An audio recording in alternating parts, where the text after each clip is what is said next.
Haleluya, salam saudaraku. Berjumpa kembali dalam program Jalan Kehidupan. Masih dalam segmen Sapa Jemaat di Rumah, kita akan bersaat teduh bersama-sama agar sepanjang hari yang akan kita lalui hari ini sungguh menjadi hari yang menyenangkan dan diberkati oleh Tuhan. Mari kita berdoa. Bapa, kami rindu lawatan-Mu melawat kami. Dan biarlah firman yang sebentar kami renungkan boleh menjadi rema yang akan menuntun sepanjang hari ini untuk kami mentaati kehendak-Mu. Berfirmanlah, kami siap diberkati. Dalam nama Yesus. Haleluya. Amin. Firman Tuhan kali ini saya ambil dari Matius pasal 14 ayat 24 sampai 27. Saya ulangi, Matius 14 ayat 24 sampai 27 berkata, perahu murid-muridnya sudah beberapa mil jauhnya dari pantai dan diombang-ambingkan gelombang karena angin sakal. Kira-kira jam 3 malam datanglah Yesus kepada mereka berjalan di atas air. Ketika murid-muridnya melihat dia berjalan di atas air, mereka terkejut dan berseru, "Itu hantu!" Lalu berteriak-teriak karena takut. Tetapi segera Yesus berkata kepada mereka, "Tenanglah, aku ini, jangan takut." Haleluya. Saudara-saudara, hari ini kita akan berbicara tentang panik. Setiap kita pasti pernah mengalami apa yang namanya panik. Pertanyaannya, apakah itu panik? Wikipedia mencatat bahwa panik adalah semacam kecemasan dengan ciri diserang rasa takut yang luar biasa selama beberapa waktu lamanya. Timbulnya perasaan bahwa sesuatu bencana akan terjadi atau adanya ketidakmampuan untuk mengendalikan diri sekalipun sebenarnya tidak ada sesuatu yang buruk yang benar-benar terjadi. Seseorang dapat merasakan sensasi fisik yang kuat selama serangan panik berlangsung. Sensasi fisik itu mungkin terasa seperti mengalami serangan jantung, atau paling tidak ada gejala-gejala yang mungkin ke arah itu.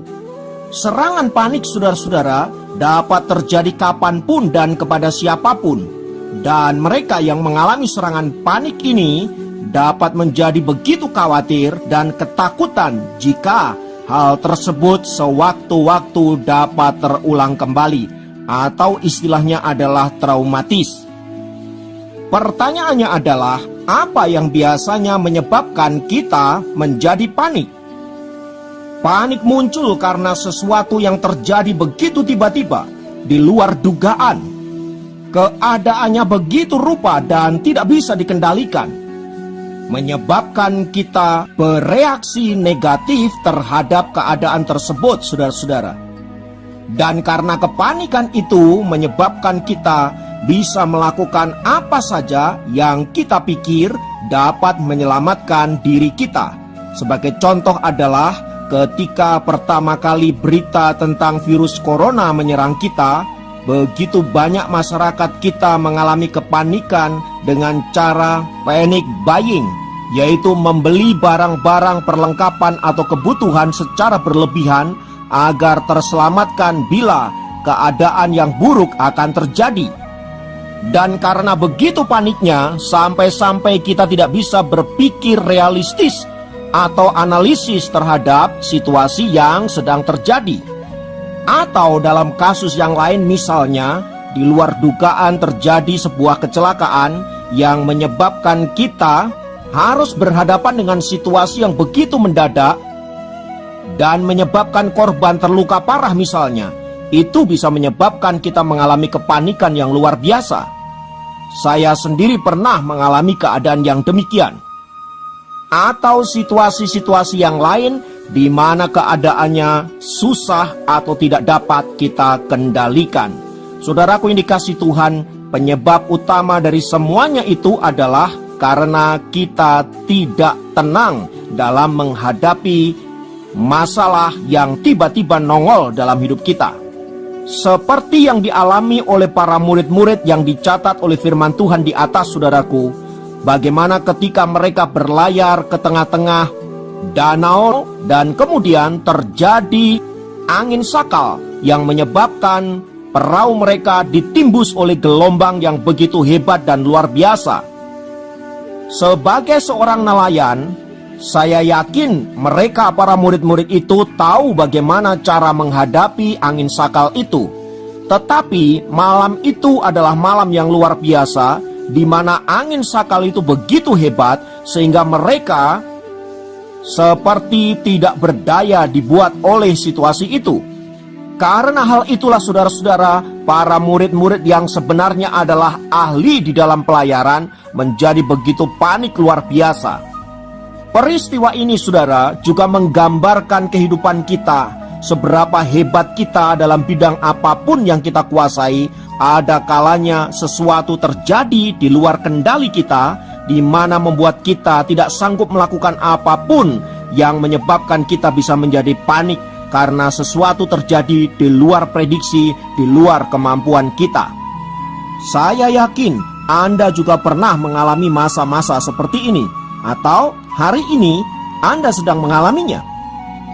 Nah, dari catatan Alkitab yang baru saja kita baca di atas, saudara-saudara, luar biasanya di tengah-tengah kepanikan yang begitu rupa, Tuhan Yesus datang dalam kehidupan para murid. Ia datang menyatakan kuasanya yang dahsyat dan luar biasa. Hal itu ditunjukkannya dengan cara berjalan di atas air, sesuatu yang tidak normal tentunya. Tetapi itu mau menunjukkan bahwa Yesus adalah pribadi yang berkuasa, termasuk terhadap alam semesta atau hukum alam. Tetapi karena panik saudara-saudara, kedatangan Yesus itu justru dianggap sebagai hantu. Sekali lagi saudara-saudara, peristiwa ini ingin mengingatkan saudara dan saya hari ini bahwa kepanikan menyebabkan kita tidak bisa melihat kuasa Tuhan dinyatakan, tidak bisa melihat mukjizat Tuhan dinyatakan. Bahkan kita tidak pernah bisa melihat bahwa Yesus sedang bekerja di dalam hidup kita untuk menolong dan melepaskan kita. Celakanya, kedatangan Tuhan itu justru kita anggap sebagai sesuatu yang menakutkan. Mari kita koreksi hidup kita. Berapa banyak di antara kita yang sering kali juga melakukan hal yang sama seperti yang dilakukan oleh para murid itu. Itulah sebabnya saudara-saudara, Tuhan Yesus memberikan kata kunci yang sangat penting di bagian peristiwa ini, yaitu tenanglah, ini aku, kata Tuhan. Jadi kata kuncinya adalah tenang. Mengapa? Saat kita tenang saudara-saudara, kita dapat menganalisa keadaan, kita dapat berpikir jernih, dan kita dapat mengambil langkah-langkah yang tepat untuk mengatasi situasi yang sedang terjadi. Nah saudaraku, semua ini kuncinya seperti firman Tuhan, tenanglah. Ketika kita tenang, kita dapat berdoa, kita dapat berpikir jernih, dan kita dapat melakukan tindakan-tindakan yang terukur dan tepat sasaran. Karena itu saudaraku yang dikasihi Tuhan, oleh firman Tuhan di atas kita diteguhkan agar kita menjadi pribadi-pribadi yang senantiasa tenang dalam menghadapi berbagai problema yang hari-hari ini menerpa kehidupan kita. Apapun situasinya, apapun masalahnya, ketika saudara dan saya tenang, saudara pasti bisa menghadapi masalah dan pasti bisa menyelesaikannya, sebab kita tidak menyelesaikannya sendirian, melainkan bersama dengan Allah yang Maha Tinggi, penulis sejarah kehidupan kita yang sanggup mengubah keadaan apapun itu bentuknya untuk kebaikan anak-anak Tuhan. Haleluya. Biarlah firman Tuhan ini meneguhkan saudara dan saya dan menjadikan kita pemenang-pemenang di dalam Tuhan. Mari kita berdoa. Tuhan, terima kasih untuk setiap peristiwa yang Tuhan izinkan dalam kehidupan kami, di mana di dalamnya kami dilatih untuk belajar mengatasi setiap problema hidup dan menjadikan kami seorang petarung yang hebat dan menjadi pemenang di dalam Tuhan. Ajarkan kami untuk senantiasa tenang dan tidak panik, sehingga kami dapat menyelesaikan setiap problema dengan tepat dan benar di hadapan-Mu. Terima kasih Tuhan, Roh Kudus bantu kami sehingga kami dapat keluar sebagai orang-orang yang diberkati Tuhan, sebagai pemenang-pemenang di dalam Tuhan. Terpujilah namamu. Di dalam nama Tuhan Yesus kami berdoa. Haleluya. Amin.